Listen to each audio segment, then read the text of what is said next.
And we are recording. So, hey everyone, I'm Devin Graham. I'm the president of the Humanists of Tallahassee. I'm also the assistant state director for American Atheists here in Tallahassee. And I want to welcome everyone to our talk today from Robert Rivas of the Final Exit Network. And I'm going to let Warren talk about him in a second. But I just wanted to give everybody a little heads up, some stuff that we're going to be doing here in the future. We have been working with the International Rescue Committee, the IRC here in Tallahassee, which is the only secular State Department approved group that brings refugees into the United States. And we are working on a fundraiser with them to get business casual clothing and pretty much getting donations so we can get business casual clothing as well as bedding for the refugees that we are expecting to come in this summer.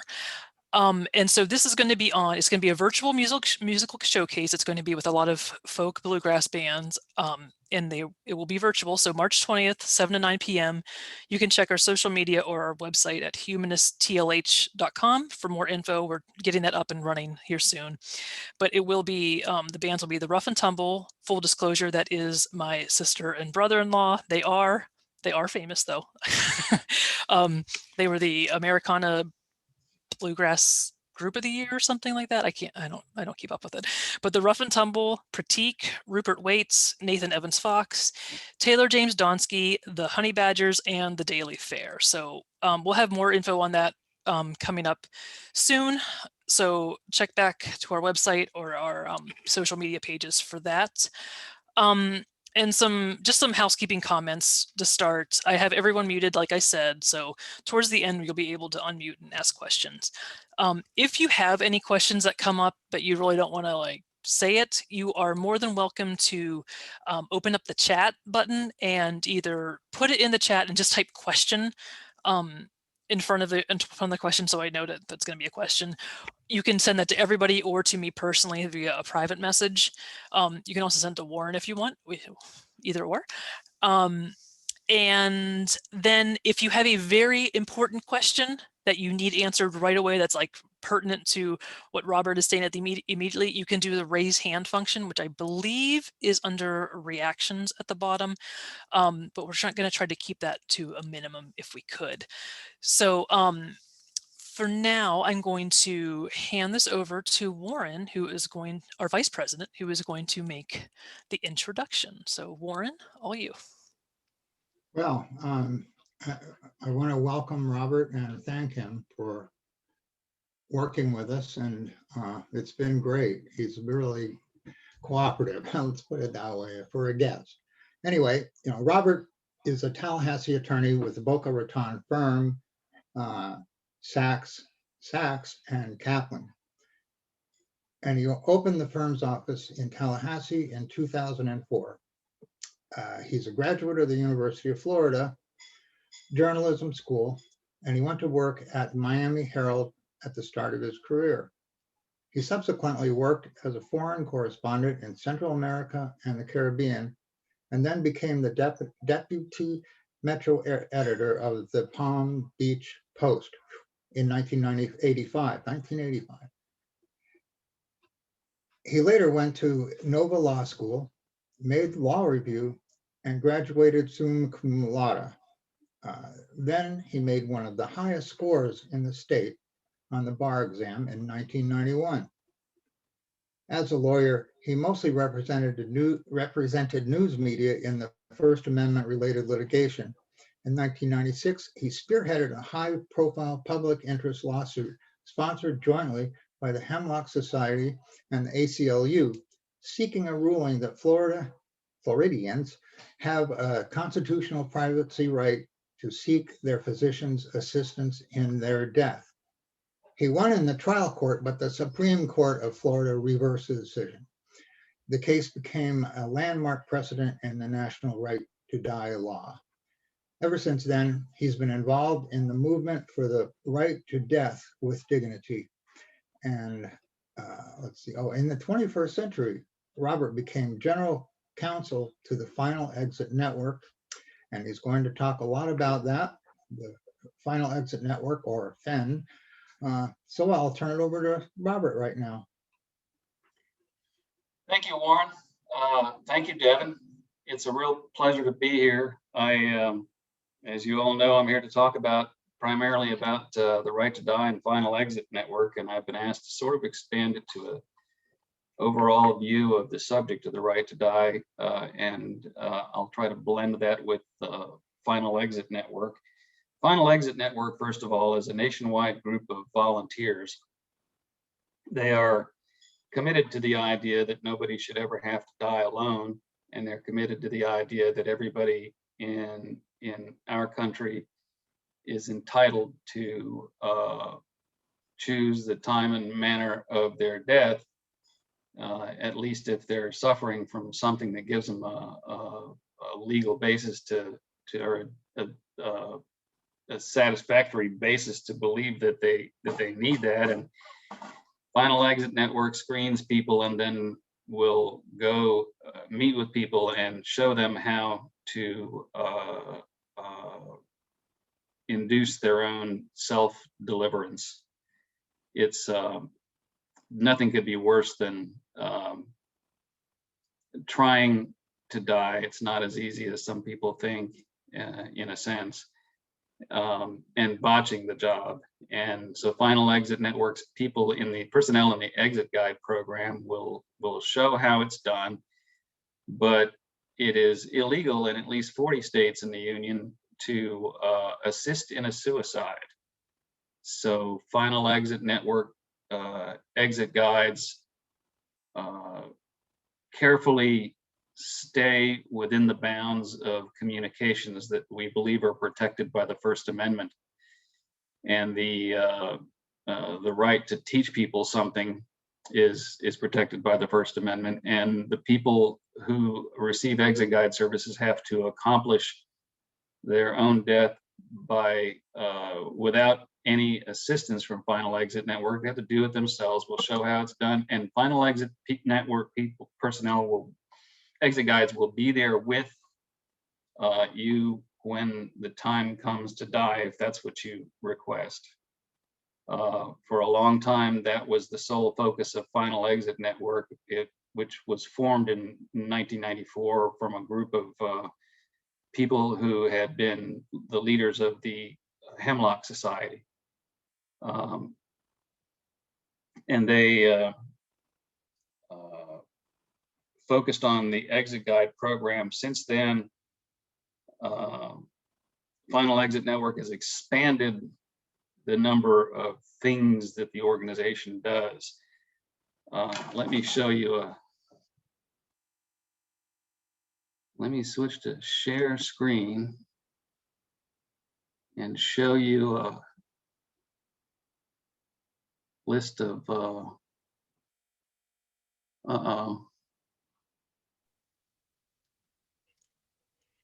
this is not as easy to navigate my way where I'm trying to go as I thought it was going to be. Do you have is like a little pop-up that comes up? Is that what's? Yeah, let me. Yeah, usually I start the presentation and then do the share on another monitor, and then I click the actual presentation that's up. See if that works. There we go. Are we shared? It's coming up, yeah. So there's a Good. PDF there. Yep. Okay. Here's a list of things that Final Exit Network does. One of them we're going to talk about a lot toward the end of my presentation today, and that is called for short the SAD, the Supplemental Advanced Directive for Dementia Care. It focuses very specifically on dementia, the problem of dementia and death. Final Exit Network is now has available people to help you choose your healthcare surrogate, patient advocates to talk to in case your advanced directive is not being followed and you just need advice and help talking to medical personnel about that. If it becomes a really major problem and and the other personnel bring it to me, we'll consider litigation on your behalf at no cost to you. If it turns out that you really your legal rights are being abused, you can get free registration of your advanced directive on the living will registry, and all of the things you see on that screen. If anybody needs me to put that back up, just say so, perhaps later, and I'll revisit this.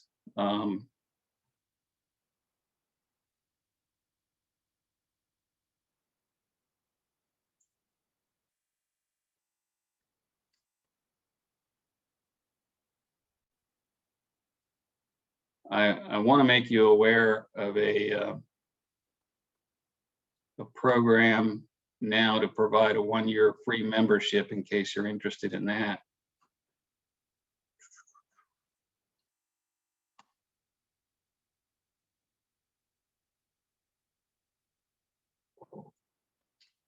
There it is.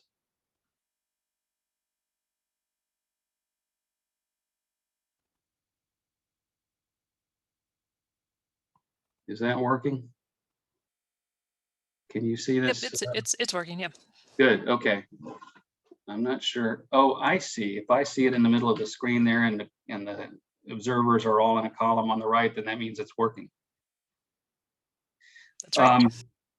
So finalexitnetwork.org is the website, and you don't necessarily need to remember Final Exit Network contact at gmail.com, because if you go to the website, links to everything you could want to do to interact with Final Exit Network are all there. So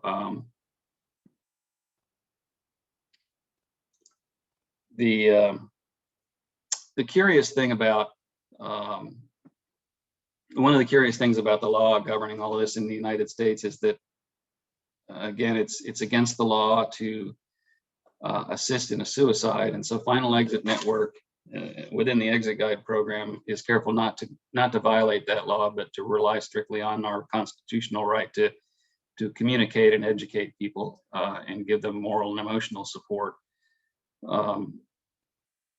But you know, it's the only law that I know of, not only in America but anywhere else, in which it is a crime to assist somebody in doing something that is not itself a crime. Suicide's not a crime. We work very hard to protect the confidentiality of people who are in the Exit Guide program, but only because the authorities might come try to track you down and stop you, because our law presumes that anybody who intends to commit suicide is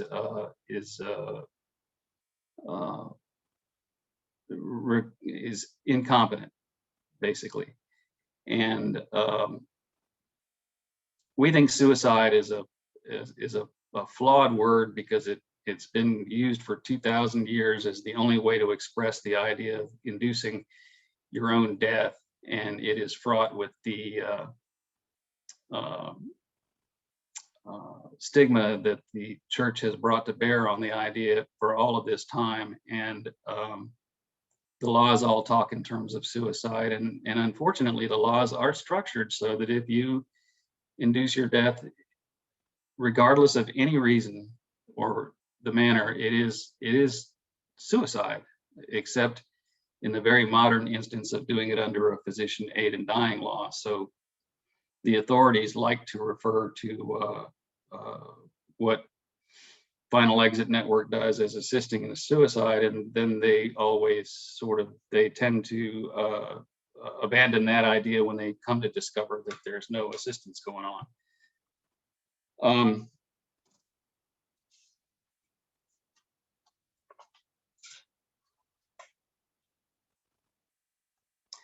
When I tried McKeever versus Krischer in 1996, that was the landmark right to die case in Palm Beach County. I put on evidence showing that the people who were our clients who sought to obtain their physician's assistance in their death were did not want to die. And that's a key point about people who are seeking assistance in their death for rational reasons, is that they do not want to die. That alone shows why it's not suicide. We also had an expert to give testimony on depression. People who are suffering from severe depression may seek to commit what really could be called suicide, but most people who are on their deathbed and whose lives are soon going to end are severely depressed, and it's not because of any kind of mental illness. It is the natural course of things, and that's what our experts testified to, and it's well known to be true. Anybody who's not depressed when they are soon to die is truly psychotic, which is perverse, because when you consider that one of the techniques that opponents of the right to die always cite when they talk about people who seek to use physician aid in dying, or call final exit network, is that they need to be referred into counseling. Well, they're depressed because they're not mentally ill. They're not in need of going to counseling because of that. We have, since the 1970s and 80s, increasing over each of these decades, since we have in our culture learned to find more and more ways to give people non-hospitalized ways to choose the time of their death, ways to reject medical treatment. It used to just be automatic to get all of those things and to die in a hospital, and that's not true anymore. And one of the most important reasons in American history for that, it arose in the 70s with the idea of advance directives. You have the right to fill out a document. It's most commonly called a living will. And it tells what you want done when you can't communicate for yourself, what you want not done regarding healthcare. The most basic of all these, and the one that is best known when it comes to an advance directive, is one that says, a type of advance directive is the one that says simply, and this is prescribed in Florida statutes, that if your doctor and a consulting doctor both agree that there's no reasonable likelihood that you're going to recover from the condition that affects you now, and you can't speak for yourself, you're not competent, you're not conscious, you can't speak for yourself for whatever reason, at that point you have, according to an advance directive, the right to tell them in advance whether you want to be kept alive by any means of artificial life support, either by starting it or by continuing or discontinuing it, whether you don't want to have artificial life support, in the circumstance where your doctors agree that there's no reasonable chance that you're going to be restored, that you're going to recover, and that the only purpose for artificial life support is that you're going to,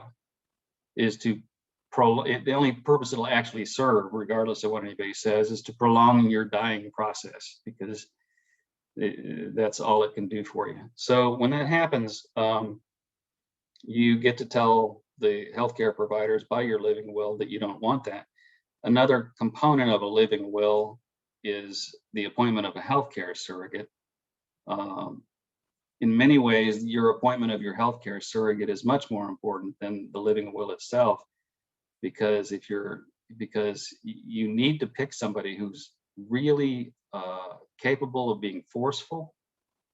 If the time comes that there's going to be some pressure for you to do what the healthcare institution wants you to do, or what your doctor wants you to do, instead of what you wanted to do, and you told your surrogate's got to know what you wanted. When I say surrogate, by the way, let me just digress that in different states, different contexts, people use this word surrogate to refer to the person who's empowered after you no longer can speak for yourself, who's empowered to make your healthcare decisions for you. In many places, it's called an agent. The agent is a healthcare agent. The agent is an agent under a healthcare power of attorney. The person sometimes is called a proxy. All of those mean the same thing, and I'm just talking about them in most general ways. Some laws have little details to pay attention to them about them. to pay attention to about the use of surrogates or proxies. But the bottom line is all of those people are surrogates or proxies. I usually call them surrogates, but it may not be the best idea for you to pick your spouse, because your spouse may be overwhelmed with grief at the thought that you're going to die and may not be able to stand telling the doctors to allow it to happen. Or for any number of reasons. Your spouse may not be very forceful. Your spouse might be, to put it in a colloquial way, a little too easily pushed around by the people in the hospital or wherever you are. Hopefully it's not a hospital. But so the decision about your surrogate and your conversations with your surrogate to make sure that your surrogate knows what you need and want are every bit as important as what you put in your living will. As a matter of fact, if you didn't have a living will, your surrogate could still give the instructions. If the surrogate says, I know what he wanted, I know what she wanted, I talked with her about it, and she told me to demand the following, then you don't even necessarily have to have a living will to have a right to have those instructions followed if you've got a good surrogate. Other forms of advanced directives include doctor's orders for healthcare issues. A DNR is a category of advanced directive. A DNR, there's a lot of urban myths about it. I occasionally run into somebody who says, oh, look, I've got DNR tattooed in big letters on my chest. Well, that isn't going to do you any good if you fall down in Publix and the emergency medical technician comes along and reads do not resuscitate on your chest. They can't exercise an option. They can't not resuscitate you. The law won't allow it. The DNRs are mostly, there's more details we could get into, but for the most part, DNRs are just things that a doctor orders when you're under the doctor's direct care, and the doctor has an immediate basis to order that you not be resuscitated. And it's not something that arises in a completely unexpected emergency situation. You pretty much can't get a DNR followed by an EMT in Florida unless it's signed by your doctor, ordered by your doctor, which your doctor's not going to want to do unless there's a very specific sound medical reason at the moment. And it's got to be on a certain color of paper. It has to be the exact form that's provided by the state. So that's the story with DNRs. They are considered advanced directives. In 1994, the voters of Oregon approved a ballot initiative enacting a law allowing for physician aid in dying. It's also called physician-assisted death. PAD is the acronym for it in either event. And it went into effect in Oregon in 1997, and people over the years have sometimes called it physician-assisted suicide, legal physician-assisted suicide. Personally, I think that choice of words, physician-assisted suicide, is kind of a perverse way for people to make it sound like an awful thing. It's something that I think the opponents of physician aid in dying like to use to make it sound bad. But that's what it's commonly known as. In enacting the law in the politics of Oregon at the time, and it's true in the politics of everywhere in the country all the time, the people by substantial margins tend to think that physician aid in dying is a good thing for people who are terminally ill and imminently dying and who are suffering.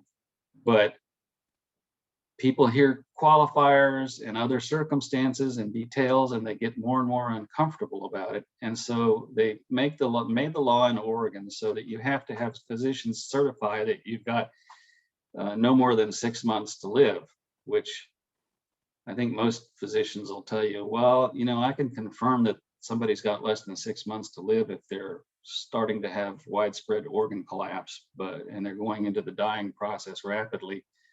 But if somebody is walking around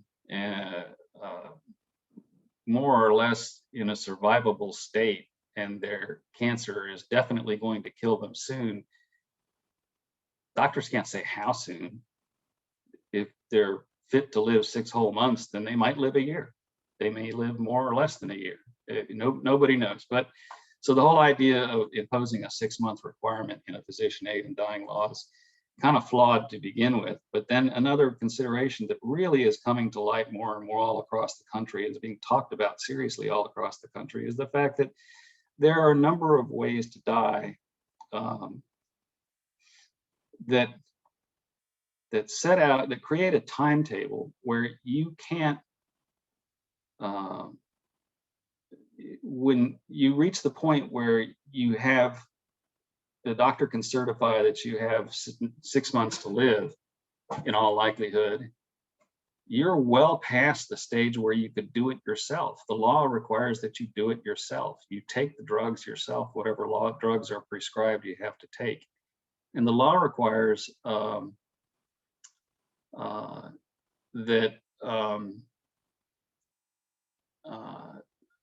under the Oregon law that you can do it yourself, and the doctor prescribes you the medicine. Most people, not most people, maybe 30% on the average of all people, take the drug, set it on a shelf in their bathroom, and carry on from there, and never take it.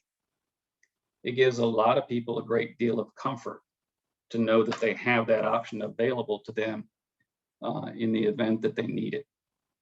So that's one of the big advantages to the law. But the 6-month requirement just eliminates people, like, for example, with certain degenerative neurological diseases. At the point in time when they've got only 6 months left to live, they're probably past the point of being able to swallow or use their hands or take the drug. There's any number of reasons why, when they only have 6 months left to live, it's too late. And yet most good people of common sense who support physician aid in dying laws would say, well, yeah, I really did mean for it to be okay for somebody with a year to live to use it if it's really somebody who's dying and is not going to get any better and is dying from one of these slow-moving neurological diseases that makes it inappropriate to require him to get a certification that he's going to live only 6 months. But the laws very stubbornly cling to that 6-month requirement, and the reason that they do is just politics. The opponents of the law are always talking about the slippery slope, and if there's any movement in the direction of liberalizing the use of the law, then they're going to say, oh, look, this is the slippery slope we predicted. Now we're on it. Well, I always like to think, well, we're on the slippery slope. If we're grown-ups, we have to decide where we stop on the slippery slope. There's no question about the existence of it. I mean, nearly every legal concept that has to do with something that's bad and something that's good is a slippery slope between the two. And if it sometimes legalizes it up to a certain point, and that's just life. The slippery slope should be where we as a culture and as a society and as a democracy decide that it should be. Since 1994 in Oregon, of course, it took until 1990, because of lawsuits tying it up in court, it took until 1997 before the Oregon law was enforced. But when Oregon passed its law, years passed, eventually other states started to follow suit. Now we have 9 states that have enacted comprehensive physician aid in dying laws. These laws say, for example, a bunch of things about it. Your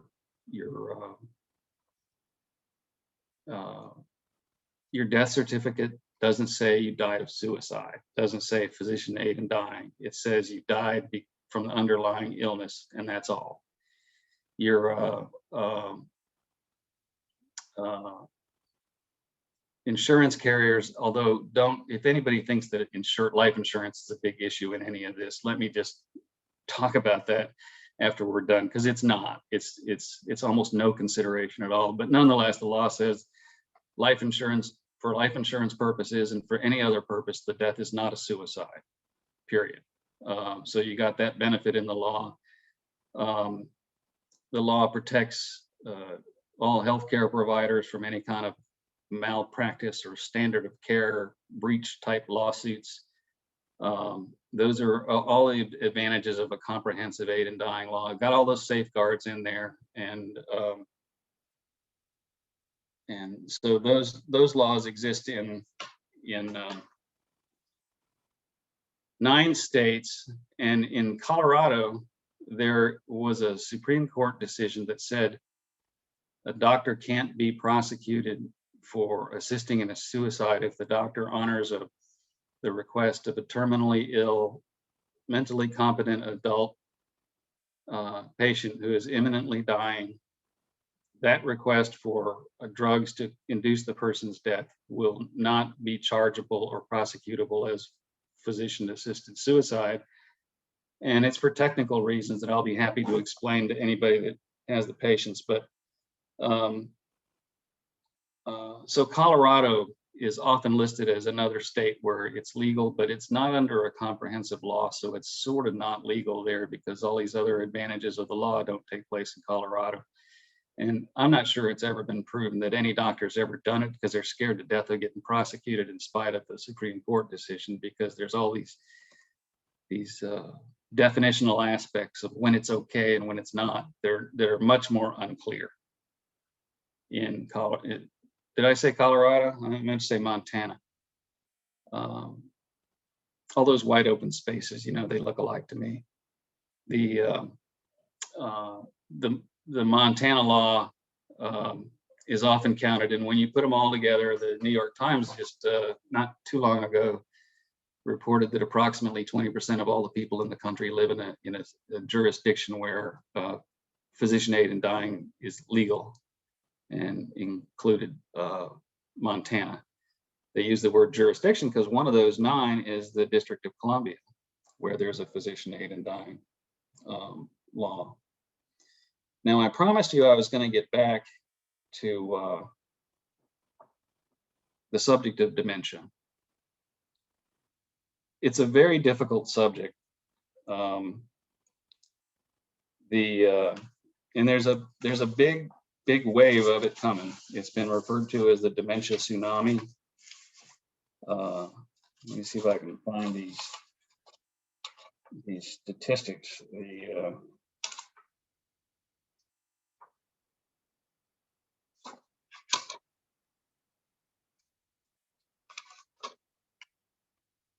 Well, I've lost them for the moment. But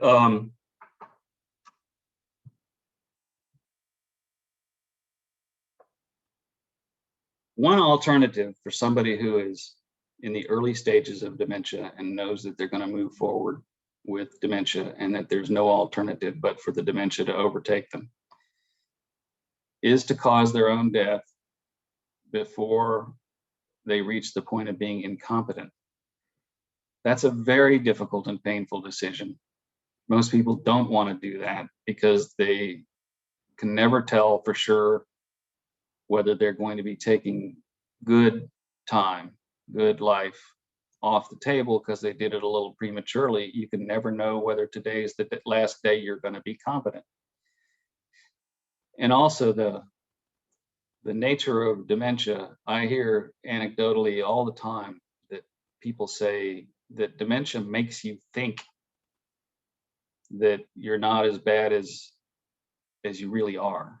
And it misleads you into hesitating. It will mislead you into hesitating to cause your own death for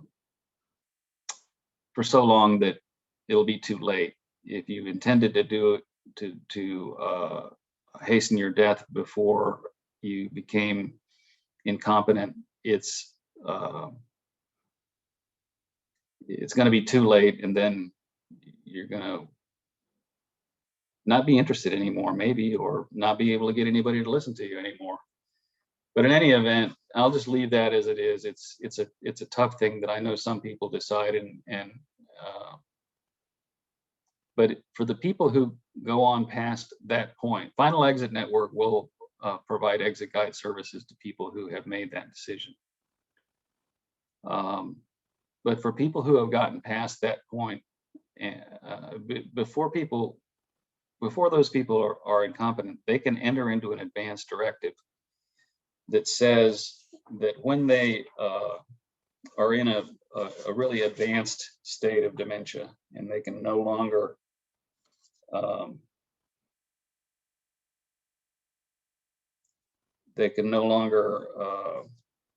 speak for themselves, that they want to be allowed to die by no longer being hand fed and manually watered. That's called VSED, an abbreviation for voluntarily stopping eating and drinking. It is often made to sound like a horrible thing. Today, I stumbled across an article in the National Review. We all know that the National Review is that famous revolutionary liberal magazine put out by liberals, and there's an author named Wesley J. Smith who wrote this article. Who's all of my adult life has been out there as a crusader against aid and dying in any form, and it says that he has these hysterical terms about how Final Exit Network is trying to force caregivers to starve old people to death. Well, what we're trying to do is give people the option in their advanced directive to choose VSED when their dementia is so advanced that they can't recognize their children anymore. VSED is not fairly described as starving old people. For people of any age, properly managed stopping eating and drinking with good hospice care, good palliative care, it is not a horrible way to die. Certainly no worse than most of the ways to die that people experience from diseases of any sort. And the pain can all be managed, and it's just not like simply saying, it's not fair to simply say the person was starved to death. But we call it VSED, and the advanced directive that we've written is called the SAD, the Supplemental Advanced Directive for Dementia Care. What it is if when a person, you have to have a good advanced directive in place to take care of all the general things, and just in case the reason you die isn't because of dementia, and you need your healthcare surrogate to be appointed, and it's important for the person to be a high quality person, you've got to have a good advanced directive in place. And the Final Exit Network's SAD, I'm going to call it the SAD, the Supplemental Advanced Directive for Dementia. It gives this instruction about VSED. We call it VSED. In a lot of the literature on it across the country, as this idea is spreads and is talked about, people say that it shouldn't be called VSED because VSED is voluntary. You have a right to not eat if you're competent.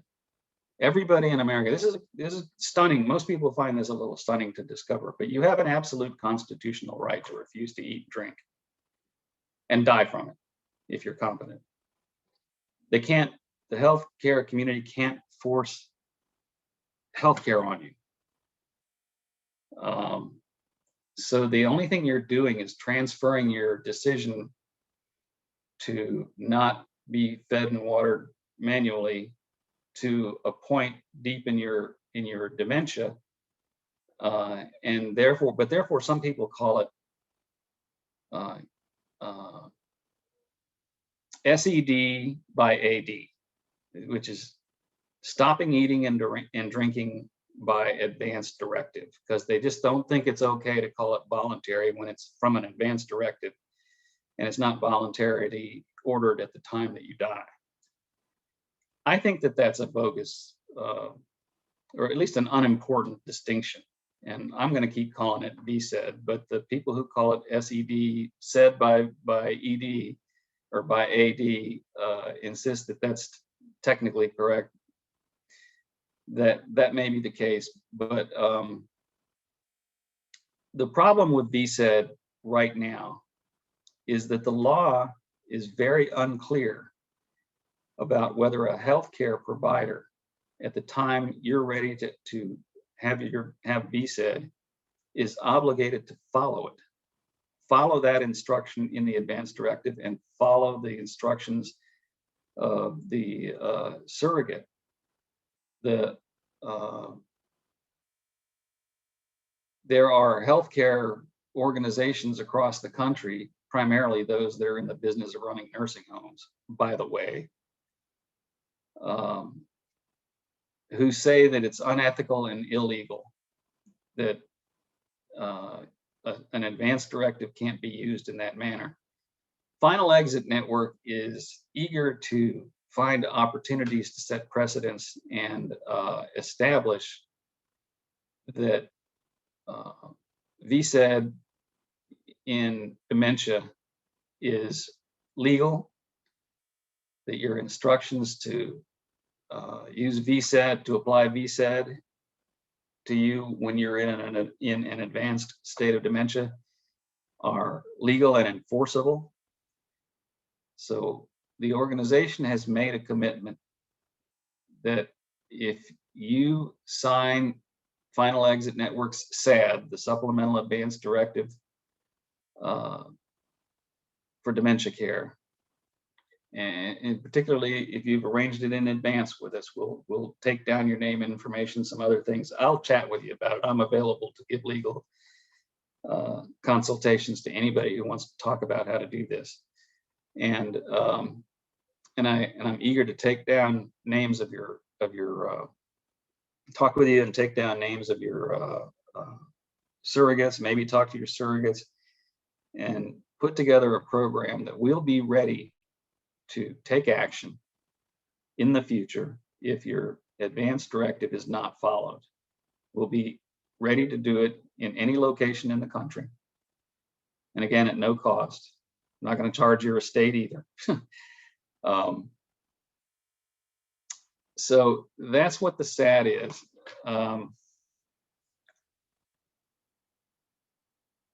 If you'll bear with me while I don't say anything for a few seconds, I want to find the slide.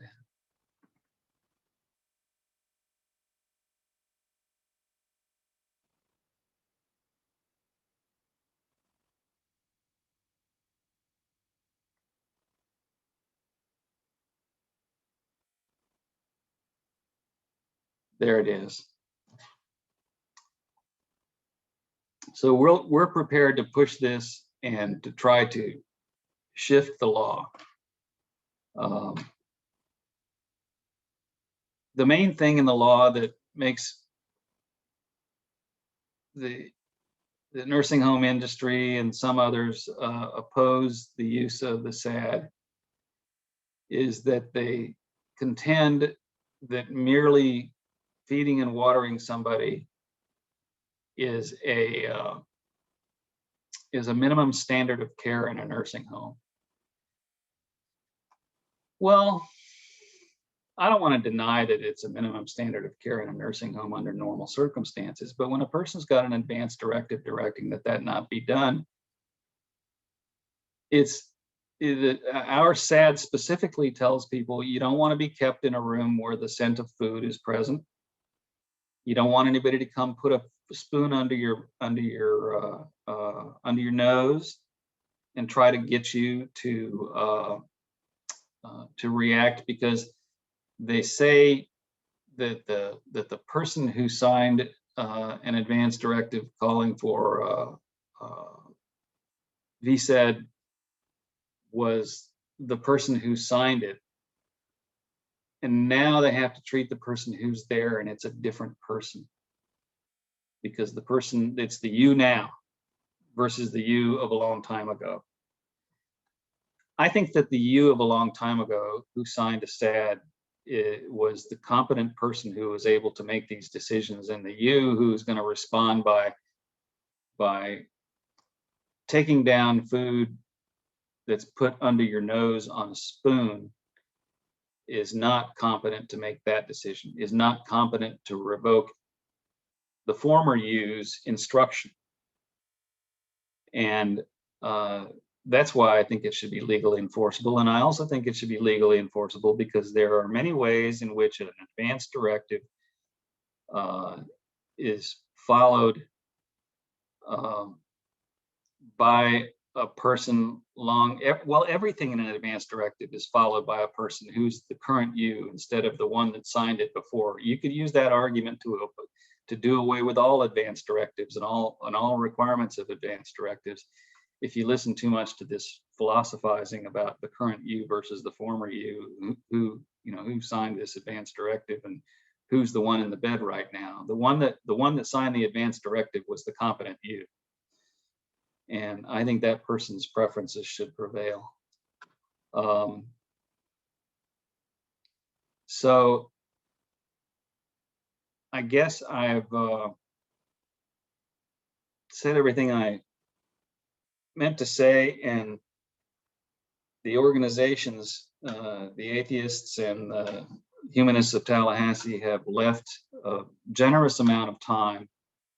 We can, I'll take your questions and we can all talk about this for just as long as you like. There's an hour set aside. I can't really believe anybody wants to hang around talking that long, but so I'm assuming it will be done within the hour, but I'm happy to take questions at this time. Yeah. My microphone down. So, let me. I feel like I'm getting some feedback. Can you, Robert? Can you maybe not share your screen unless you want to leave that up? No. I mean, yes. No, I don't want to share my screen. Okay. Give me a second to figure this out. Stop share. There it is. Okay. The Devin was gonna look over the questions or see if there were any questions that were directed to her to hold on to from people who didn't want to be identified. Have you heard from anybody like that, Devin? No, I'm getting an echo and I can't fit. Remove the headphones, maybe. Your voice is crackling to us. Is anybody else having sound problems? Okay. Still bad. What is that?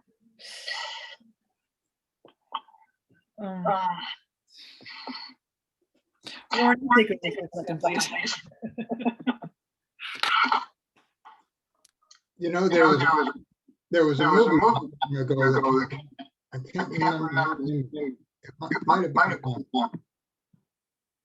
I'm sure it might have been regarding.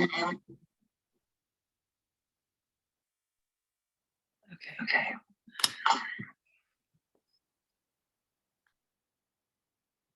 Did it start making that sound problem while I was still talking? Or is this just starting? Hello? Okay, I'm better now. There was a movie not long ago. It might have been regarding Amy or something. It was about a woman who developed an early stage of Alzheimer's and what she went through. And she had to make a video to tell herself to go get this medication, a whole bottle of pills that would kill her. She hid. And then when she watched this movie, when she had dementia somehow, and followed the instructions to go get the pills where she hid them and take them. And she, she got Alzheimer's and tried to do that, except she spazzed out and dropped all the pills. But I thought that was a very telling movie. And it wasn't sad. It was just really interesting. Does anybody know what that movie is? Oh, I don't. We figured the problem. Robert, you're gonna have to. I muted you, but you're gonna have to mute yourself when you're not talking. There's a lot of feedback from your computer, so you're muted now. We should be good in the future. Okay, so everyone should have the opportunity, if they want, to unmute themselves if they have a question. I missed the first part of what you were saying there, Warren. I apologize. I was trying to figure this out. But and Howard Kessler, thank you, says it's still Alice. yes, that's it. That's it. All right. I did see a question from Christine. It says, do you think religious freedom will make honoring advance directives increasingly difficult, with providers saying that their religion prevents them from letting someone die?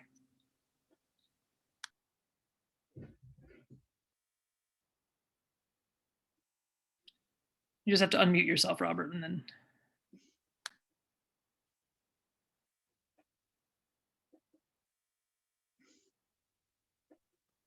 Okay, it took me that long to figure out that the only way to unmute myself is to go to the little icon on the bottom of the screen. I can't do it by clicking on the icon in front of me, or by holding down the space bar, which I'm used to holding a space bar down in order to enable me to talk. Anyway, so yes, Christine, that is a really big problem. In some states, there's practically no hospitals except Catholic hospitals.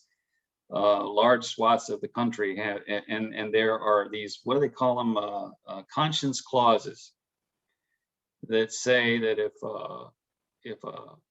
the entire hospital is run by religious organization, then the entire hospital and everybody on the staff can be prohibited from having anything to do with aid in dying. And in Colorado, they even have ongoing litigation from a person who is a doctor at a hospital where she was prohibited from performing aid in dying services to people in the hospital. Which, okay, if you accept that maybe that's legal, it certainly shouldn't be legal for the hospital to tell her that as long as she wants to work here, she has to never perform aid in dying services anyplace else with her own patients in their own homes in a way that has no affiliation with the hospital.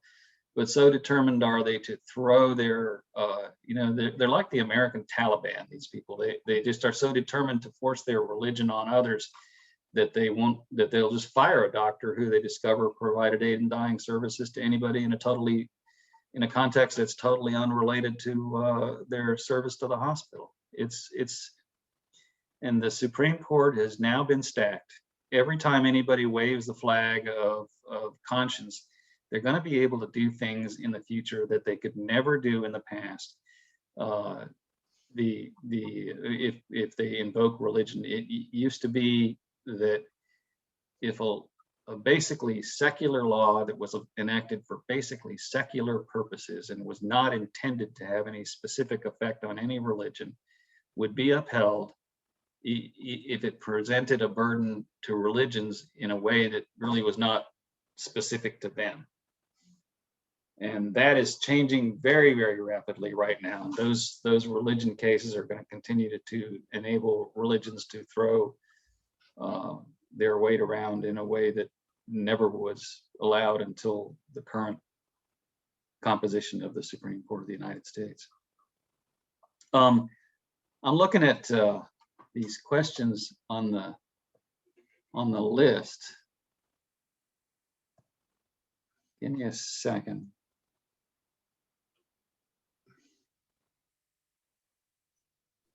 I'm gonna mute you real quick again, Robert, just for everyone's edification, there was a bill just introduced in the Florida Senate last week, Senate Bill 1986 by Senator Dennis Baxley, which is a religious conscience bit of a bill that a medical professional or a medical insurance provider or payor doesn't have to participate in a medical practice or in a or fund a medical practice, which I would assume it would include medical aid in dying, if their conscience does not dictate that. I know Howard had a question, and you should be able to unmute yourself, Howard, if you just want to do that. No, just a comment, if it's appropriate to say a comment at this point in time. Okay, so I started practicing, well, internship in New York City in the 70s. And it was a large medical complex on the main campus with 2 hospitals, Triborough and Queens General. They don't exist anymore. But each one was 500 beds. So it was a pretty sizable thing. It was set up in the old ways of old hospitals where each floor you came up in the middle and there was 2 wings, and each wing was one large room, and there may have been, I forget right now, 30, 40, 50 beds in each room with some curtains, but that's the way it was. And on the internal medicine floors, you had a significant portion of the population which were dying. And they were referred to in some way I won't mention, but there was nothing left of them to rally. They were just there working away their body until they died. And at that time in medicine, you were constantly drilled to do all you can to keep the life of the person going. And as time progressed, and you ended up being in situations in private practice, now it's the 80s, and you had people that were just spent like they were on the wards and struggling and gasping for each breath, and the family telling you, this is not the way they want to go, and they would want to be at peace. There was nothing in place early in those times to help those people out. It was beyond thought, actually, in the early 80s to even consider that. And so the doctors, who a lot of times were very involved with families and knew the people, they were placed in situations where I'm sure there was a struggle going on. And some of the actions that doctors probably took during those times to alleviate the suffering, they could have gone to jail for. But there was a progression of a view of this dying that just wouldn't be allowed to be helped for a long time. That was my comment. I think I'm unmuted. Yes, I have a question about that. I have seen people in the hospital who are sick, and their kidneys are giving out. They're still alive, but because of the pain and discomfort, etc., they're given morphine, and they get as much as they want, it would seem. So if a nurse or someone wanted to help the person along, they would just give them an overdose of morphine, and it would not be recognized, likely. I don't know, Howard probably can give more information on that. But I find that kind of a contradiction in the whole story. Although they haven't given an advance directive. I mean, I see the difference. Do you have a comment on that? Yeah, it's the difference isn't whether they've signed an advance directive, because an advance directive can't allow somebody to give an overdose, or can't instruct healthcare providers to give an overdose of morphine. So what you're talking about really is very, very common. It happens all the time in hospice care, and I think hospice is wonderful, but there's some things that they try to avoid coming out and saying. There's a concept called the double effect that they apply when it comes to the application of morphine and other pain relievers and pain drugs when you are in the final stages of dying.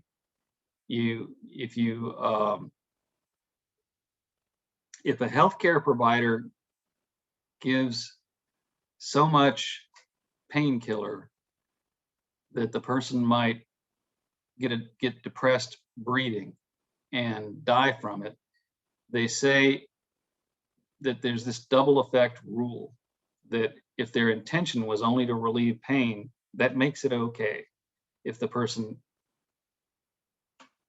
happens to die from the application of the morphine, that's what you're really referring to. They couldn't come out and say, I did it on purpose, because that would be assisting in the suicide, or actually that would be homicide, because assisting in a suicide only applies if the person who is doing the dying does the deed. That's why, you remember Jack Kevorkian used to have these little switches. Somebody had to reach up and flip a little switch before the poison would come out and run through their veins. The flipping of the switch is what made it assisted suicide instead of homicide, because the last act necessary to cause the death was done by the person instead of by the doctor who set up all this gear. So setting up all this gear was just assistance. But the idea of the double effect dates back to the Middle Ages. Catholic theologians were asked, why, if God says we shouldn't kill people, how come it's okay to go and kill Muslims in Jerusalem? And the answer that they came up with was this double effect rule, which continues to this day in a number of different contexts, including this medical context. But they said, well, if your intention was to restore Jerusalem to Christianity, then that's not killing. That's trying to accomplish a positive goal. And if it has the double effect that the Muslims at the point of your sword die, then you're not violating God's instructions by that. It's just an incidental thing that the Muslims died. So today, if they give you too much morphine, it's just an incidental thing if the morphine causes your death, if their only intention was to relieve pain. Well, that's pretty transparent. It leaves nothing to constrain anybody in healthcare from applying morphine to the point of causing the death. And they do. It happens all the time. In one thing that happens in hospice, and hospice people will sometimes feel very bad that I've said this and want to argue with me about it, but what happens often in hospice is that you sign an agreement entering into hospice that you will not seek any other healthcare that's designed to try to save your life, and that hospice is allowed to use painkillers as necessary to make you comfortable. And so then when they decide that the time has come, they discontinue your artificial, and that's another thing, is they're authorized to discontinue artificial sustenance and hydration. So they discontinue the artificial sustenance and hydration, then increase the morphine. You're not fit to get up and drink a glass of water, and you can't eat anything. You're too sick for all of that. So the combination of not being able to hydrate yourself and of being in a coma from the morphine, which is why you can't hydrate yourself, but that combination of things induces your death very, very quickly. It's called terminal sedation. And the thing that's, I just wish that they would come out and be candid and tell the truth about what it is that they're really saying is okay, because it's physician aid in dying. And if they would call terminal sedation what it really is, everybody would be better off. And the reason that there's that the contention about the double effect is absurd in this context is because in any other context in American life,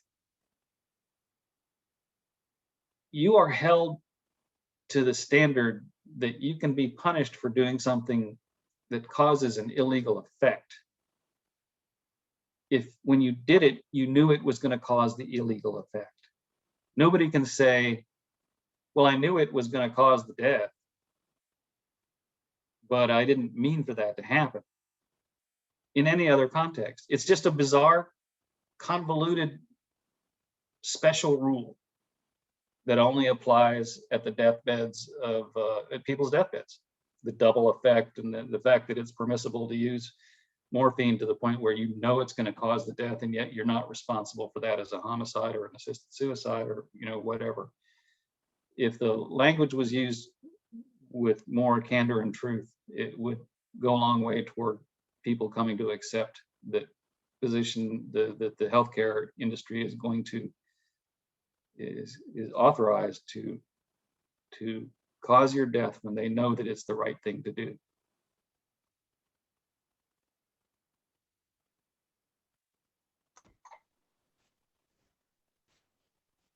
By the way, I meant to mention Howard Kessler, the doctor who gave those insightful observations a while ago, is an old friend of mine and a good friend. And so is Gary Wiederspan, who's about to ask his question. Yeah, I have a story about the double intention. Are we getting a bad signal? You should be good now. Okay. I was testifying in front of the legislature in Minnesota here a couple of years ago in favor of a death with dignity law, making the usual arguments. I sat down, and then another guy stood up and he said, "We physicians are not killers, and this bill would lead to a slippery slope," and blah, blah, blah. I turned to my wife and I said, "My God, that's my cardiologist standing up there." And I went to him immediately afterwards, and we went and have a couple of beers. And I said, "You've got this defibrillator and implanted pacemaker here in my chest. Will you turn it off when I tell you to?" And he hemmed and hawed and said that he's a devout Catholic. And he gave me a little lecture on St. Thomas and this theory of the double intent. And don't worry, I'll take care of it. And I kept pushing him. I'm going to see him next week, by the way, bring it up again. But ultimately, he said that if your advance directive violates my Catholic morals, then the only option I have really is to refer you to another doctor or another hospital. So it's not just a theological, hypothetical thing, especially for those of us who are carrying devices in our chest.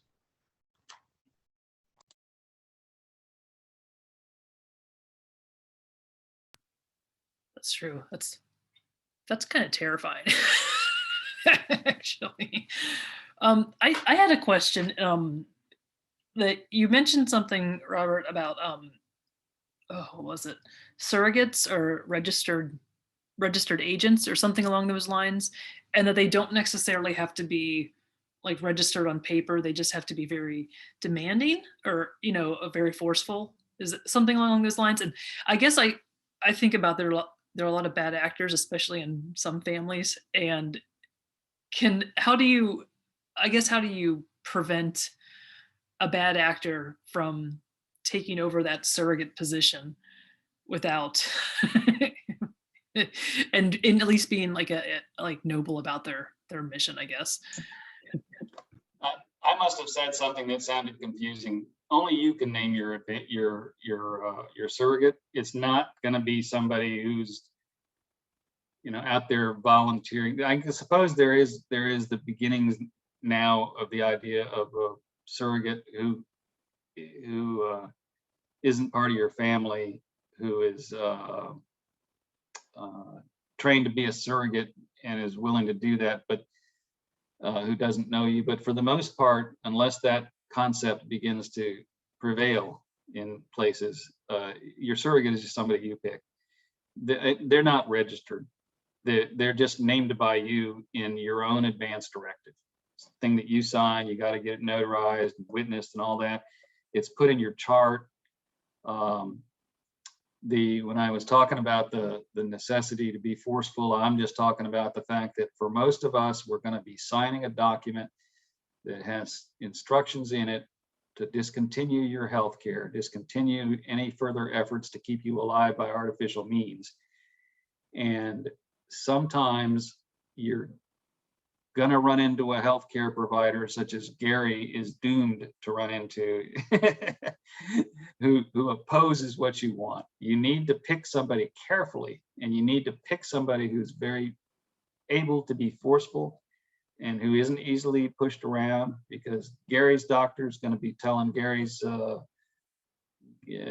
selected surrogate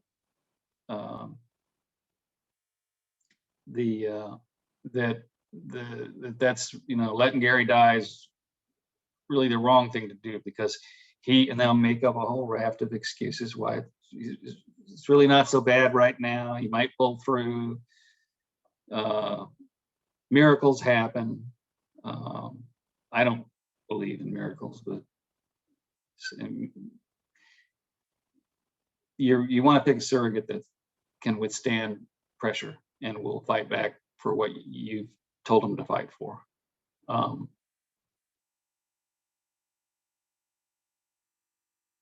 The reference that I think you heard about the legal idea of the surrogate is that in some places, well, back before there were surrogates and proxies, before the terminology was well established, the first concept that there ever was in the 70s of anybody, maybe it was not until the 80s, of anybody who was given legal authorization to speak for you when you're incapacitated, was called a durable power of attorney for healthcare. That's bulky terminology. It's outdated, but it just clings to life. And so the person who is named as the agent of the patient under a durable power of attorney is sometimes called a healthcare agent. And back in California, that's the standard legal terminology. But you get to pick your agent. As it is now, it's just not, there's just not going to be a situation where, well, maybe you could pick somebody who's kind of decided to do wrongful things. But that's another reason. That's the case where an advance directive might really be important, because if your agent is never authorized to make a decision that is directly contrary to your advance directive, your agent is not allowed to do anything except consult what the agent knows about what would be your preferences. Your agent is never supposed to impose your agent's view of what's best for you. I think Marilyn and I live in Georgia, and 20 years or 18 years ago, we went and got that durable power of healthcare or something like that, along with the other things that they can do when you're incapacitated. It just seemed like a normal thing. I didn't realize that terminology hasn't gone by the wayside. I don't know what I'm going to do with mine piece of paper, but which is another interesting thing. My doctor, I went to him not long ago, and he just out of the blue asked me if I had an advance directive. I said yes, and he said good. He didn't say where is it or anything like that. No one knows where it is except Marilyn and me.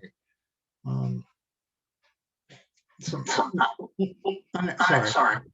Your durable power of attorney is still good. the healthcare professionals should keep it in your chart. In Georgia, there's a law that requires that you have any specifications about your healthcare in a living will. The law requires them to put that at the top of the chart.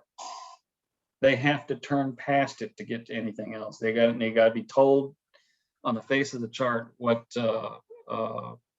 your instructions are in the event that you code or you're terminally ill and can't speak for yourself. And the fact that they use what I'm criticizing as old-fashioned language, that doesn't mean a thing. They're going to look at that and say, oh, that is a surrogate, that's a proxy, they're all the same thing. This is his appointment of a proxy. If they can find it.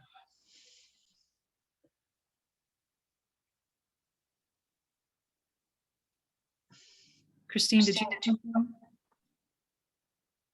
I was going to say that I kind of heard the same thing you heard.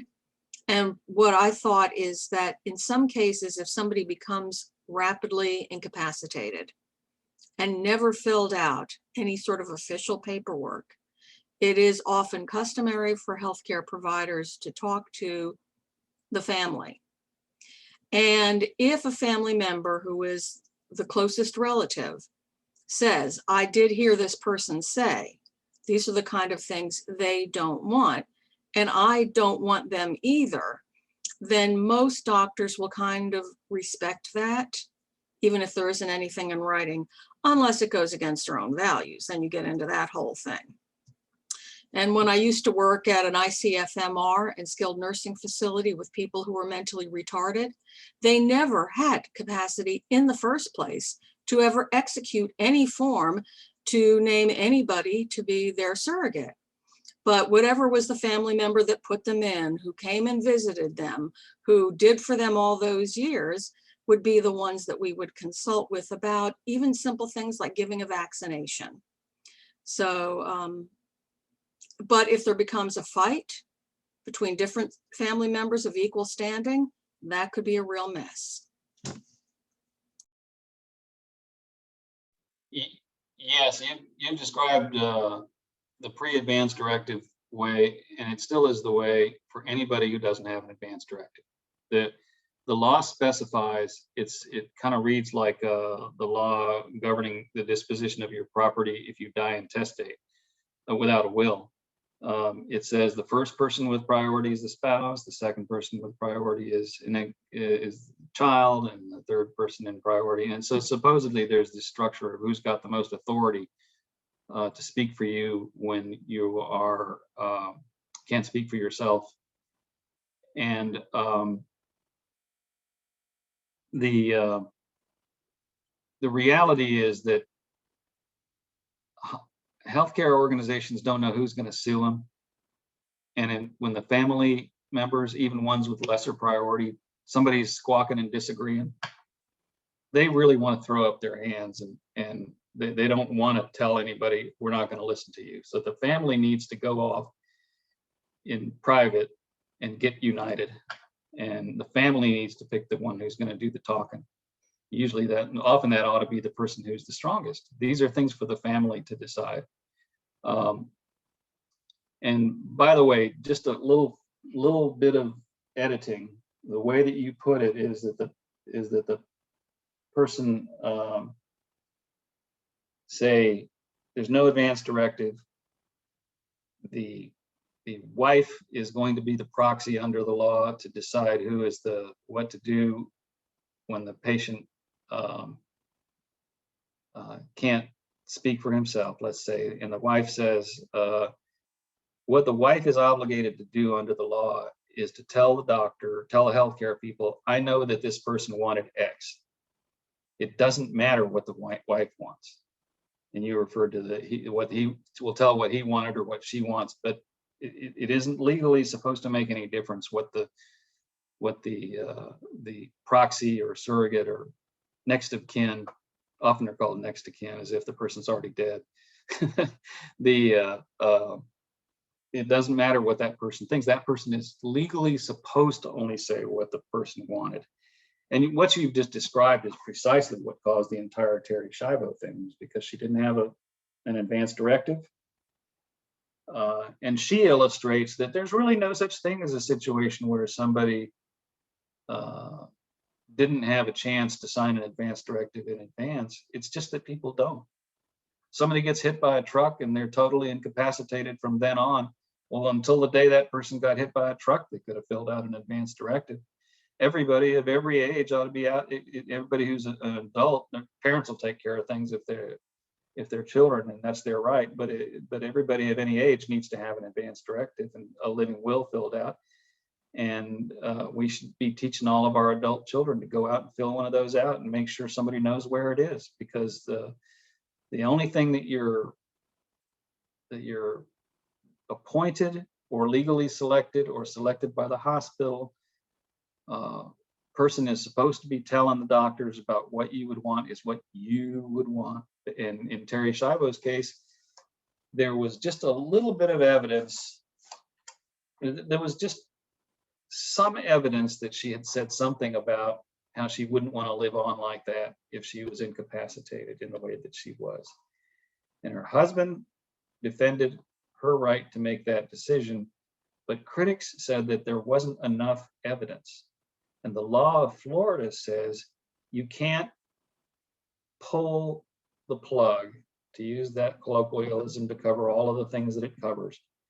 You can't pull the plug based on instructions from any kind of other person if there's no living will, unless the proponent of pulling the plug, and this, in her case, it would have been her husband, produces evidence in court that proves that she would have wanted the plug pulled, not just by the usual standard in court of the preponderance of the evidence, but by a higher standard, which Florida law creates, Florida legislature creates to make it harder for people to make this decision.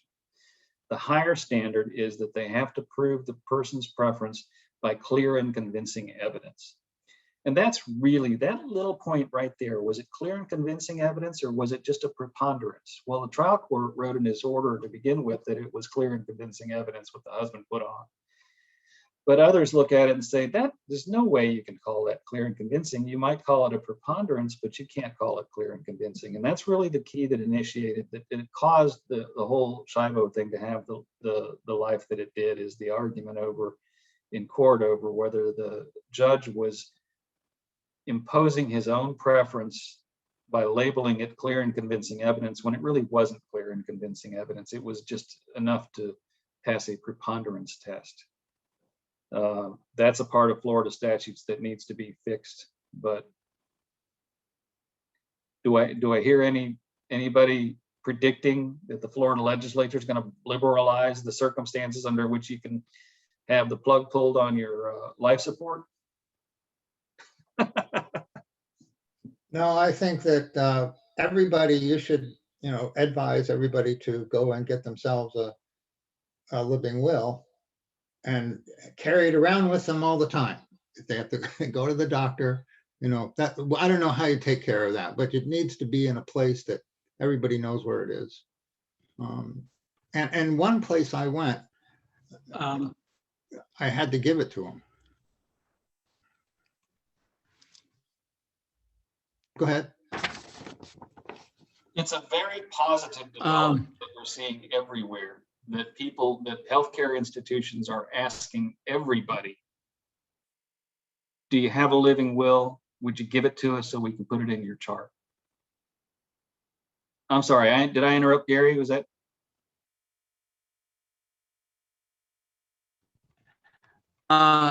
There's something called U.S. Living Will Registry. It's, I think it's $75 a year or something like that.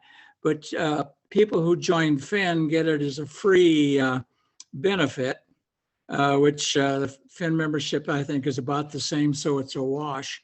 Both my wife and I have done this. And your advance directive is uploaded to a place that they can, at the hospital, download it and find out exactly what you want and what you don't want. Last December, my wife fell down and was in a kind of an intensive care unit for a couple of days. And I took a little card that comes on with us to the nursing station. They downloaded it and they gave her a nice DNR bracelet and a few other things that they would not have done if they didn't have access to her advanced directive. So you don't have to carry it around with you. You can send it to these folks and have it available any place that you need it.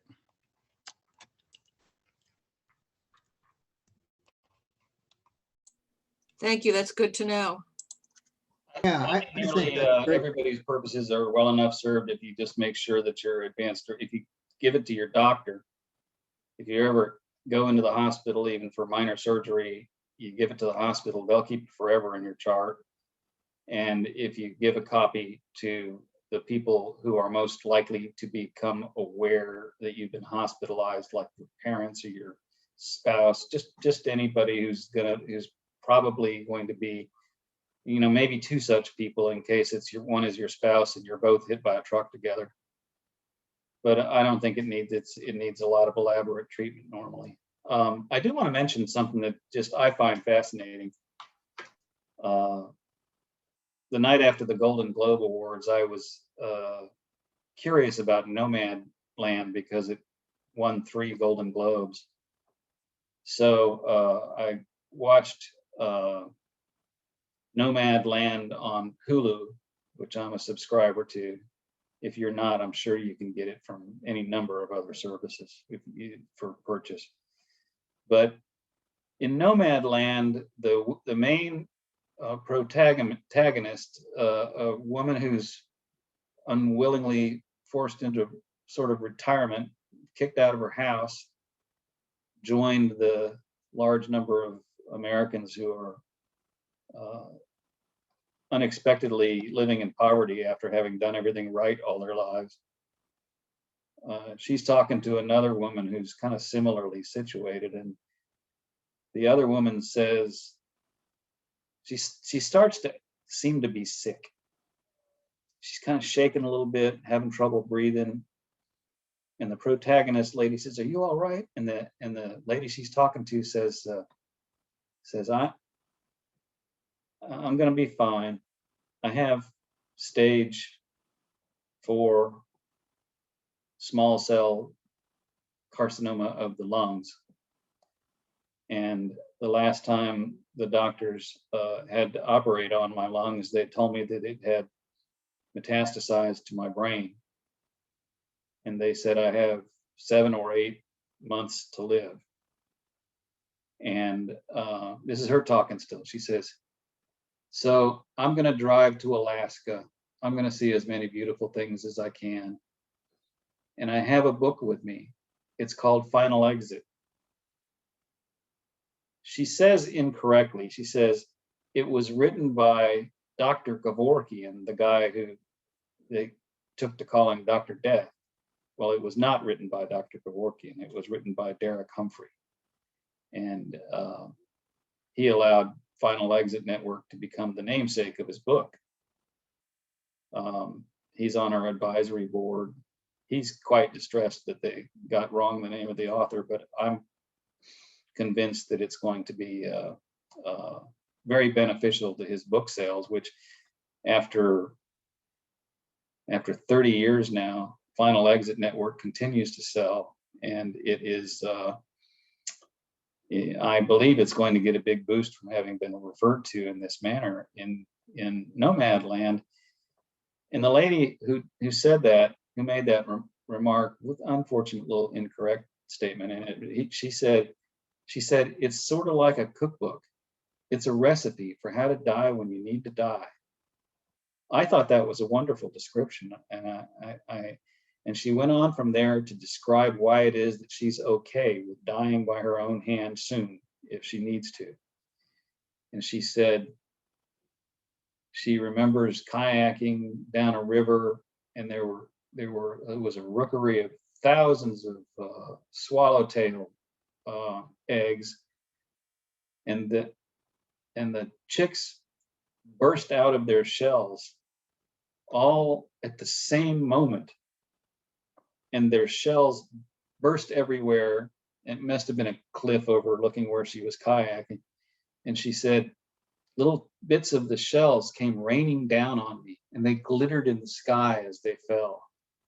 And she's describing why it is that she loves life so much. And she said, and she concluded by saying, and she described seeing a family of moose in a lake, and she's going to have more of those good sights on her way to Alaska. And she says, that's why I'm okay with dying. I've had a great life, and life's a wonderful thing, and it's time for me to check. I'm going to have to check out. I'd like to be able to do it on my own terms with this Final Exit book. It was a lovely little 5 minutes of movie making from our point of view.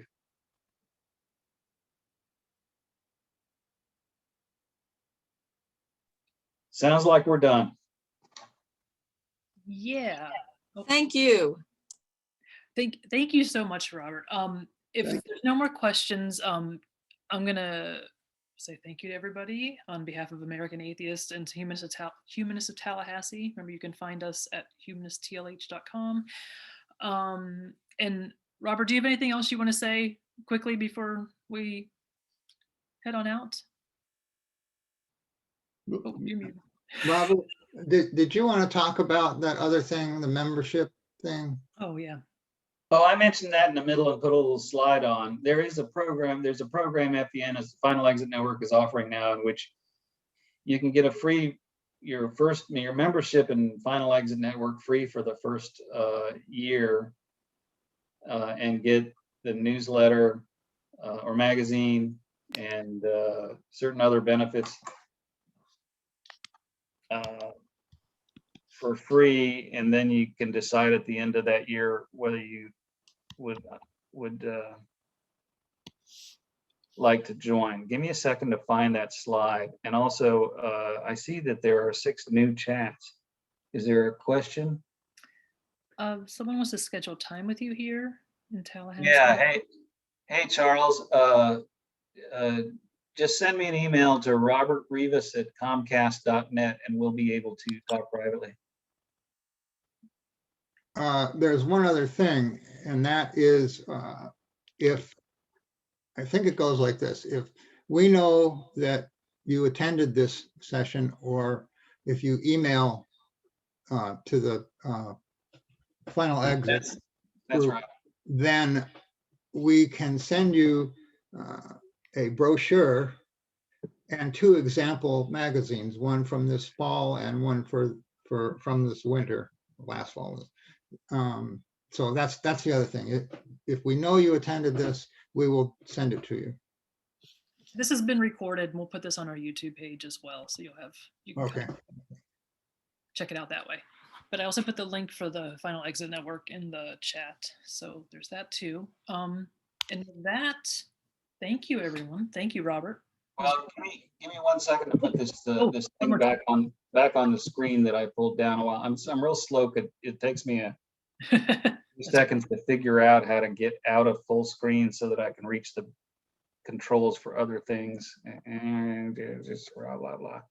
Excuses. It's like the Final Exit on my keyboard. Yeah, I'm looking for that email for membership. Yeah.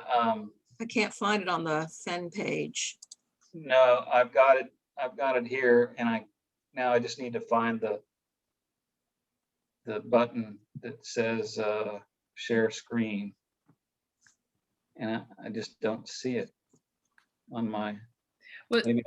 Was it Final Exit Network at Gmail? Is that it? Or was it Final Exit? I'm talking about a screen that tells the details of what to do to obtain this free 1-year membership. If you want, we can include it in the outgoing email, the follow-up email to everybody, if that works instead. Unless you have it. Oh, there it is. Never mind.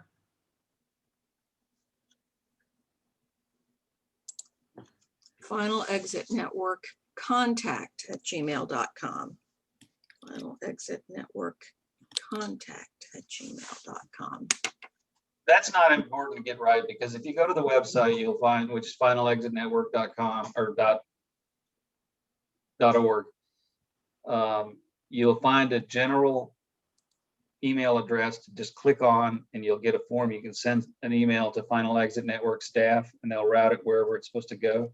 So if you brought this up and explained that you saw this program and you want to get the free 1-year membership, that'll get there that way. And also, if you want to talk to me about anything, you can use that. Go to the website, click on that, on the email to FEN thing, and say, hey, how can I reach Robert Rivas? So just keep that in mind, and you won't have to fret over these other details. All right. Well, thank you again. I'm going to stop the recording, and Thank you all for attending. have a great evening, everybody.